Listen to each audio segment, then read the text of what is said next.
right, people, welcome back to Save America, Vote Tulsi Gabbard, or some people call this Dave TV. No, most people don't. My name is Dave, and I support Tulsi Gabbard for president, and our channel will soldier on until Tulsi becomes the nominee and gets into the White House. That's my plan. Um, I want to point out that the independent media, when it comes to Tulsi Gabbard, is really the only place you're going to get the real deal. You're going to learn about Tulsi. You're going to know where she stands in policy. She was on Jimmy Dore today. And again, she hits it out of the park every time she's on one of these channels. She did an interview with Kim Iverson. I believe it's a two-part interview. The weekend where she went out to California, she did like a town hall style event. Nico House was there and formally endorsed her. Jimmy Dore, I think, was there to introduce her. Her town hall performance was spectacular, and that weekend, donations really started coming in and got her over the 65,000 unique donation point. Kim Iverson sat down and did the best interview, like it was better than newsroom quality. It was like the old days of journalism where there were narrated parts and there were just question and answer parts. The way it was filmed, you had two strong women speaking to one another. It was a joy to watch, and Kim just hit it out of the park.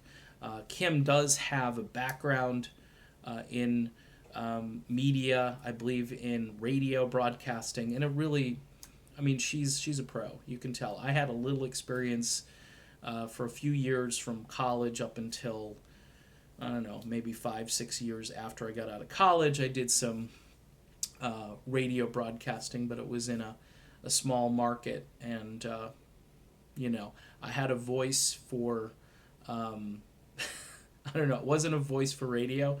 I had a face for radio, but not a voice for radio. So but Kim Iverson, if you haven't seen the interview, please go watch it. You'll learn about Tulsi Gabbard. You also want to share the video with people who are, I'd share that video with anybody. I'm from the right, and I've come to help Tulsi because I understand that things are changing. The political winds are blowing in a different direction now. Americans of all stripes, liberal, conservative, progressive, however you want to describe yourself, independent, libertarian, Green Party, people understand that there's something wrong. Like, the government isn't representing us. They're representing mega corporations in the military-industrial complex. Other countries are getting huge amounts of foreign aid. And we've got a candidate here who I think means what she says. And I think she's going to follow through if we can get her to the White House. Now, yes, I like Bernie. Yes, I like Mike Gravel. Mike Gravel has no intention of going all the way to the White House. He wants to get into the debate to shape the conversation. Good for him for doing that, because he probably is one of the strongest anti-war voices of the last 50 or so years. He's just incredible in that way. But when it comes to media coverage of Tulsi Gabbard, I'm beginning to realize that there's not going to be any positive coverage from the mainstream media. Which, by the way, we need to find a new term to describe mainstream media, whether we want to call it the propaganda media or the, I don't know, some people call it legacy, but that's a nice connotation too. Gives it like, oh, it's the legacy media. No.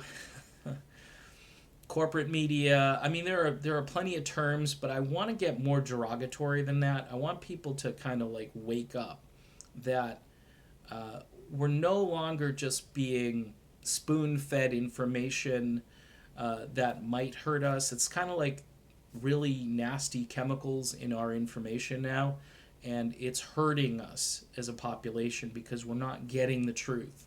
We're not getting fed the right stuff, so we're hurting, and physically and emotionally and all these things. And that's why, these independent channels on YouTube, like Kim Iverson and Nico House, Status Coup, Jimmy Dore. There are others, Jamarl Thomas, and every so often I just get a recommendation and I watch another channel. There are more of them out there, but those are the ones that I've kind of drifted into as I drift somewhat to the left in some of my thinking, which is really scary for me. I'm just letting you know. It's kind of like, I was told that, what is that old expression? If you're a liberal and you're 20, and you're not, you're not a liberal when you're 20, it shows you don't have a heart.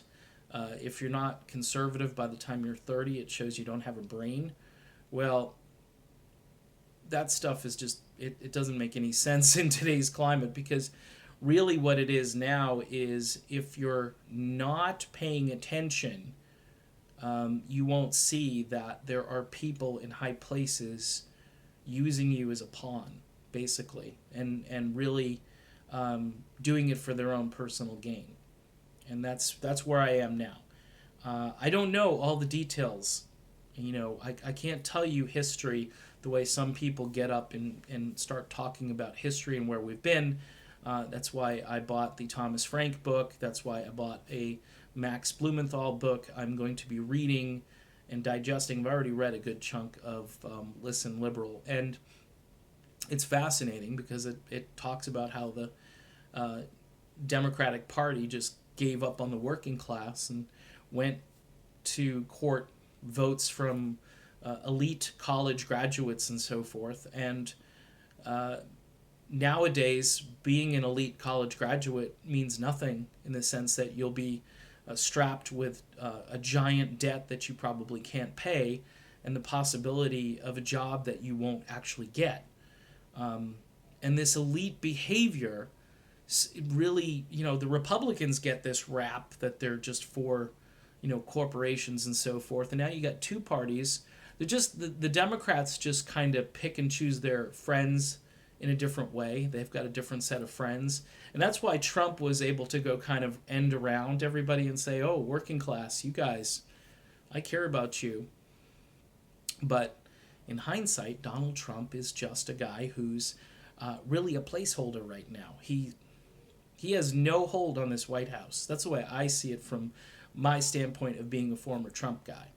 So when you watch independent media today, you're getting your vitamins, you're getting the truth, and it's so refreshing, and it's addicting, and you can you can pine your whole day away watching these shows and think to yourself, because you're so deprived, it's like not getting the sunlight.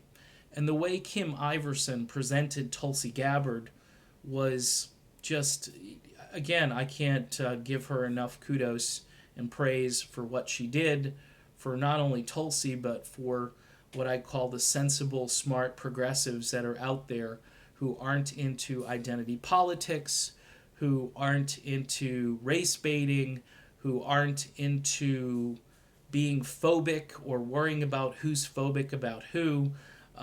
As a conservative person, you hear that argument a lot presented, that these people over here only compare about they